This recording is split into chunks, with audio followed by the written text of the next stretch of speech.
OBC आरक्षण को लेकर बीजेपी द्वारा चक्का जाम किया गया, आप उसको कैसे देखते हैं, क्या कहना चाहेंगे? ओबीसी आरक्षण को लेकर के बीजेपी जो चक्का जाम कर रही है, सिर्फ एक नौटंकी कर रही है।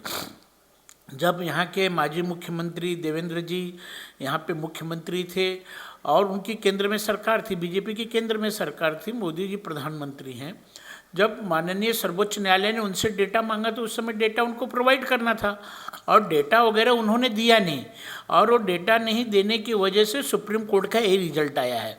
रही बात दूसरी, ये बीजेपी और इनकी जो मेन शाखा आरएसएस, ये तो हमेशा आरक्षण विरोधी रहे हैं।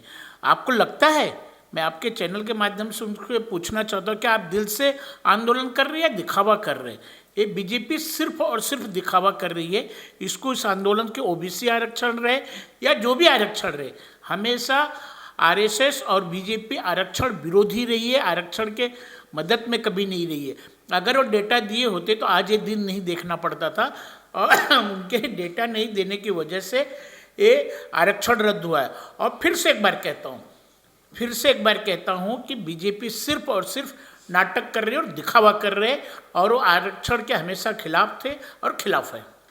पेट्रोल डीजल के दाम तेजी से बढ़ रहे हैं, उस बारे में आप क्या कहना चाहेंगे? जो पेट्रोल डीजल के दाम बढ़ रहे हैं, मैं पूछना चाहता हूँ, जब 2014 में इनकी सरकार थी, उसके पहले रोज रोड पे उतरते थे इनके मंत्री राजनाथ सिंह जी, नितिन गडकरी जी, प्रकाश जावड़ेकर जी, स्मृति ईरानी जी बोलती थी पेट्रोल का भाव बढ़ गया, महंगाई बढ़ गई। आज पेट्रोल 100 रुपये के पार है, डीजल 100 रुपये के पार है। ये अब आंदोलन उनका कहाँ गया? और उनके कुछ अंधभक्त कहते हैं कि विकास के वजह से, तो क्या 2014 के पहले विकास नहीं हुआ था?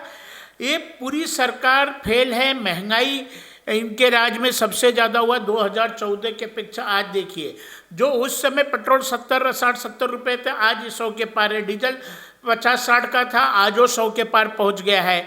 तो इसी सरकार का हम निषेध करते हैं। फर्जी वैक्सीन को लेकर जो सब चर्चामारी कर रहे हैं, उस बारे में आप क्या कहना चाहेंगे? नहीं, जो फर्जी वैक्सीन का, मैं समाचार के माध्यम से न्यूज़पेपर वगैरह में पढ़ा हूँ, फर्जी वैक्सीन का काम हुआ है, तो उस पर जो हमारे पुलिस विभाग है उस पर कार्रवाई कर रही है। लेकिन मैं कहना चाहता हूँ, केंद्र में सरकार उनकी है और वैक्सीन आ रही थी। ये जो वैक्सीन का फर्जीवाड़ा चला, कहीं ना तो कहीं इसमें बीजेपी के लोग इन्वॉल्व हैं। मैं इसके लिए आरोप लगा रहा हूँ, जब केंद्र सरकार कहेगी फर्जी वैक्सीन फ्री मिलेगी, जब उन्होंने रेट फिक्स कर दिया कि 780 रुपये से ज़्यादा कहीं वैक्सीन का पैसा नहीं लेना चाहिए, तब भी यहाँ के कांदिवलीपुर के स्थानीय कामदार जगह जगह जाके उद्घाटन कर रहे थे और 1100 रुपये में वैक्सीन दी जा रही थी, 1000 रुपये में वैक्सीन दी जा रही थी। मैं आपके चैनल के माध्यम से ये पूछना चाहता हूँ कि जो 1100 रुपये, 780 रुपये से ज़्यादा दी गई वैक्सीन, ये जो 250-300 रुपये कौन लिया, किसके पॉकेट में गया है? इसका जवाब यहाँ के स्थानीय कामदार दे। क्यों? कि उन्होंने जगह जगह जाके लोगों को उद्घाटन किया। हमारी सफायर है, जिस बिल्डिंग में मैं रहता हूँ, उस बिल्डिंग में 1100 रुपये वैक्सीन दी गई और उन्होंने जाके विधिवत उसका उद्घाटन किया।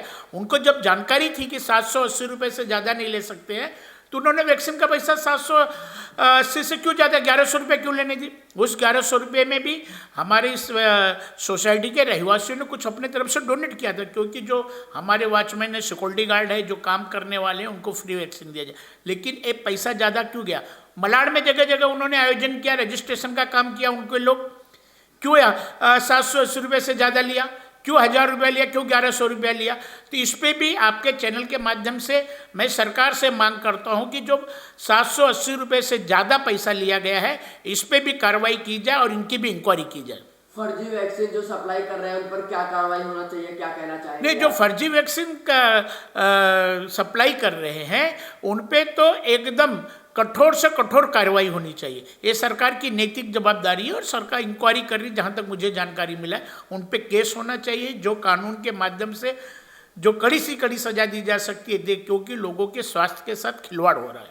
और ये फर्जी वैक्सीन को लेके जनता जो है वैक्सीन लगवा भी नहीं रही है और डरी हुई है, तो जनता को क्या चेतावनी देना चाहेंगे, क्या सूचना देना चाहेंगे? मैं जनता से कहना चाहता हूँ कि जो एथोराइज है गवर्नमेंट, जहाँ पे प्रशासन द्वारा, शासन द्वारा जहाँ वैक्सीन दिया जा रहा है, वहाँ पे जाके आप बेफिक्र लगवाइए। और जो सोसाइटियों में अगर वैक्सीन देने आ रहे हैं, तो एक तो 780 रुपये से ज़्यादा उनको देना नहीं है, और उनको कंफर्म करना है। सोसाइटी अगर कर रही है तो सोसाइटी के सेक्रेटरी चेयरमैन का ये नैतिक जवाबदारी है, जाके उस हॉस्पिटल से कनेक्ट करेंगे, भैया आपने भेजा है क्या, ये आपके थ्रू हो रहा है, इसकी इंक्वायरी करके फिर वैक्सीन सोसाइटियों में अरेंजमेंट करें।